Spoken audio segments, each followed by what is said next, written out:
When you've lived somewhere long enough, you don't realize how strange it actually is.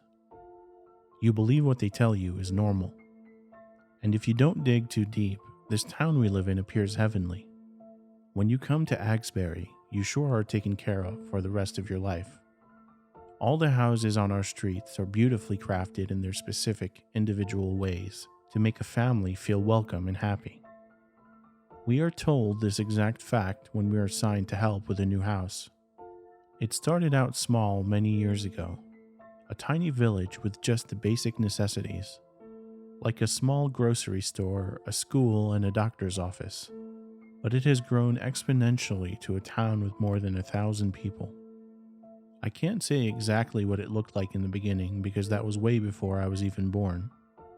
All I can say is that during the 16 years of my life, I've enjoyed living here. Every week, we have a big market in the center of town where we can buy everything that our hearts desire. When the market isn't there, we have a number of shops and boutiques run by the people that live here. There's a cinema and a theater and different clubs you can join. It really is very seldom that a person or family moves away from here, but when they do, their house is renovated or a new one is built. During the last few months, I helped with the finishing touches of the newest house in our town. It is especially exciting to me, as it filled the empty spot right next to ours, meaning we would get new neighbors soon. I kept waiting and waiting to see who the new people would be. Every day when I came home from school, I checked to see if they were there yet. When the holidays started, I began spending significantly more time sitting by the window in my room, looking for a moving truck. When the new family finally moved in, I completely missed it. My friend Jules had stayed over and we'd fallen asleep watching Grinch. We both woke up early in the morning from loud sounds and commotion coming from next door. We both jumped up to look out the window where we saw a few neighbors standing in front of the new house.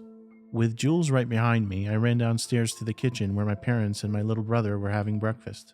Mom smiled when she saw me. "Good morning, you two. Our neighbors arrived and I heard they have a son just your age." My dad, who was cooking some eggs and scraping the pan like crazy, didn't turn around or wished us good morning. He looked like a wreck. Mom laughed when she caught me looking at him. "Your dad didn't get a minute of sleep," she laughed.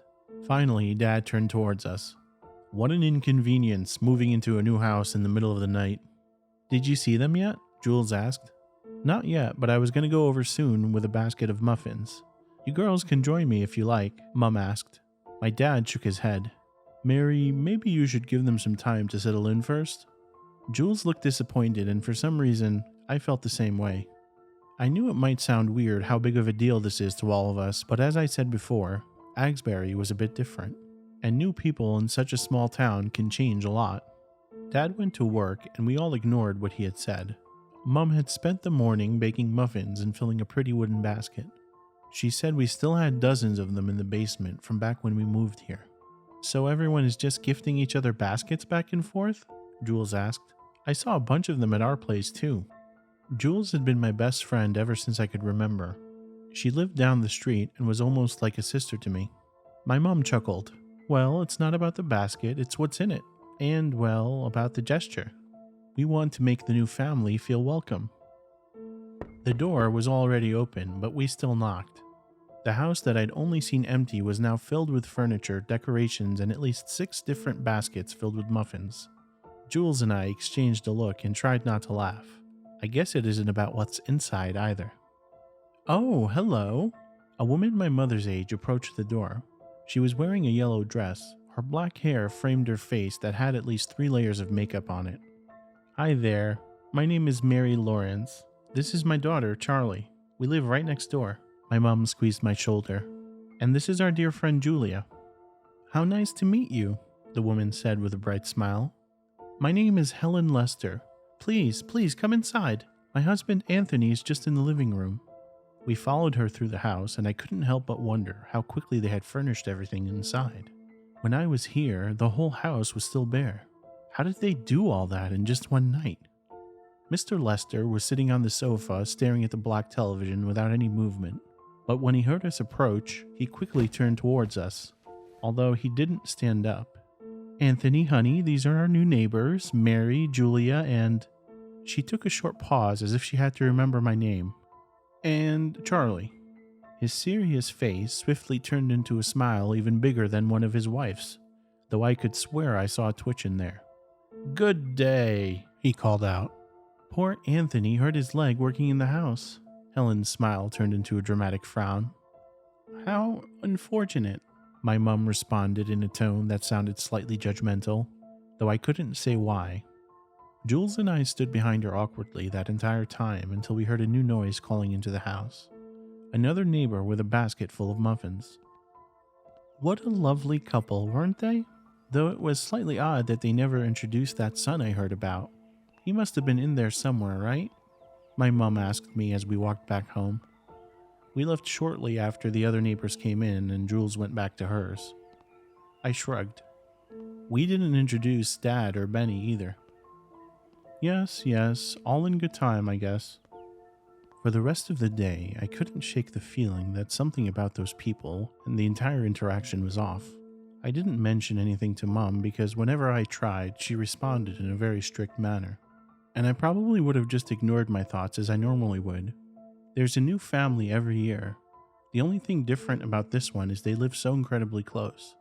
I told myself that I felt some type of attachment as I personally helped the house.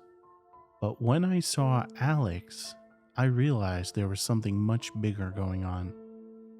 Most people in Agsbury go to bed awfully early. My parents turn off all the lights before 10 and the noises just disappear. When I'm not ready to sleep, I often sit in the nook by the window and draw something. It's quiet and relaxing most times. But that night, I looked outside and saw a pale face staring at me with wide, empty eyes from the window across the street. My body froze in a moment of shock.